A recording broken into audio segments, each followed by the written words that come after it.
Shalom, sahabat-sahabat sekalian dimanapun berada, kembali lagi dalam Bejinduru Channel.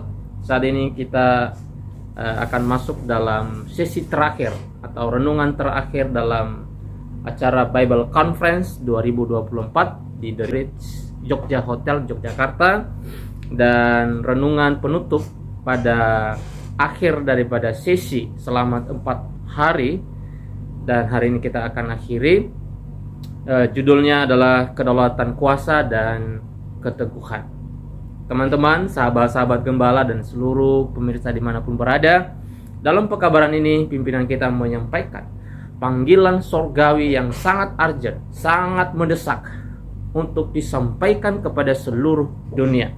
Dan ada beberapa contoh yang disampaikan dalam Alkitab bagaimana kita harus berlari dengan kencang dalam menyampaikan pekabaran itu, bagaimana kita harus mempersiapkan diri kita untuk menyampaikan pekabaran itu. Dalam catatan saya pada hari terakhir ini, pemimpin kita menyinggung kembali bagaimana misi gereja Advent melalui pekabaran 3 malaikat dalam Wahyu pasal 14 ayat 6 sampai 12. Dan ini diulangi dalam menyampaikan renungan penutup agar semua hamba-hamba Tuhan, seluruh gereja, pimpinan gereja dimanapun akan bekerja dengan lebih cepat menyampaikan pekabaran ini kepada seluruh dunia.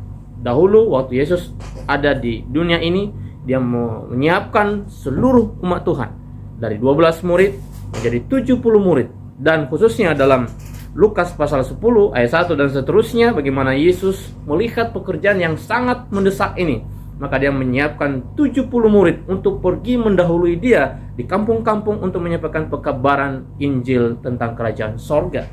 Dan saudara-saudara sekalian, dalam renungan itu juga disampaikan sebuah cerita dalam dua Raja-Raja pasal 4 ayat 29 sampai 33 tentang Nabi Elisa, Gehazi, dan seorang perempuan Sunem di mana anaknya sakit dan akhirnya meninggal dunia. Ada satu panggilan yang sangat mendesak untuk menolong anaknya itu supaya bisa hidup kembali.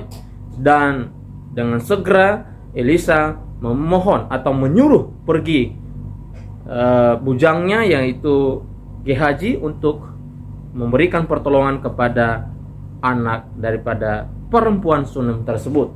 Ini adalah sebuah contoh-contoh bahwa di sana ada sebuah urgensi. Mereka harus mendapatkan pertolongan, yaitu pekabaran Injil untuk mendapatkan keselamatan yang kekal yang berasal daripada Yesus Kristus. Panggilan yang sama juga menjadi bagian kita, para pimpinan gereja, para pendeta, majelis, dan seluruh anggota jemaat, bahwa ada di tangan kita sebuah tongkat untuk kita ulurkan kepada orang lain agar mereka mendapatkan keselamatan daripada Tuhan Yesus.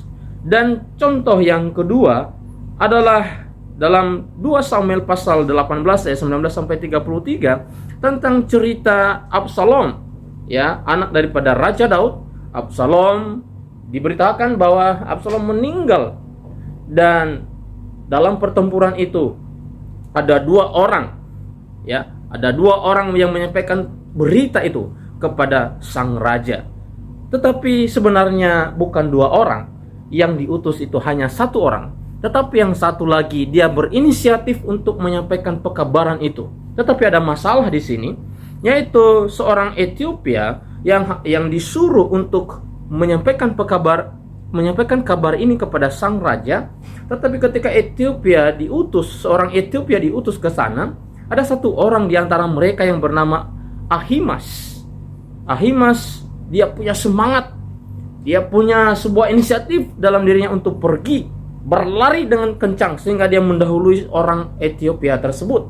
Nah, ketika dia sampai di istana raja dan dia berbicara kepada istana raja, tetapi masalahnya adalah dia kakinya lebih cepat untuk berlari, tetapi dia lupa pekabaran apa yang mau dia sampaikan. Berita apa yang mau dia sampaikan kepada raja. Hilang dalam dirinya. Keberanian ada, kecepatan ada, inisiatif ada, tetapi tidak ada pengetahuan, tidak ada kabar apapun yang dia sampaikan kepada sang raja. Tetapi Ethiopia, meskipun dia lambat dalam perjalanan, tetapi dia pegang pekabaran itu. Dia tahu apa yang mau dia sampaikan. Nah, ini juga sebuah gambaran bagi kita sebagai umat Tuhan, bahkan pimpinan gereja. Kadangkala kita punya keberanian, punya kecepatan, tapi kadang-kadang kita punya keterbatasan dalam pengetahuan. Maka keberanian, kecepatan, inisiatif, dan pengetahuan itu harus berjalan bersama-sama. Tidak boleh dipisah satu dengan yang lain. Tentunya dengan karunia yang kita punya, dengan kemampuan yang kita punya masing-masing. Lalu sahabat-sahabat sekalian dimanapun berada, dalam akhir daripada renungan itu, dalam komitmen itu, acara Bible Conference 2024, maka pembicara kita menyampaikan satu ayat yang terakhir seingat saya, yaitu dari Yosua, kitab Yosua pasal 1 ayat yang ke-9. Bagaimana ini ada sebuah perintah bahwa jangan takut, ya. Ada sebuah kalimat atau dua kata, jangan takut, atau dengan kalimat yang lainnya itu, jangan tawar hati, tetap teguh, maju terus, engkau akan mendapatkan tanah Kanaan dan kita akan bersama-sama di sana.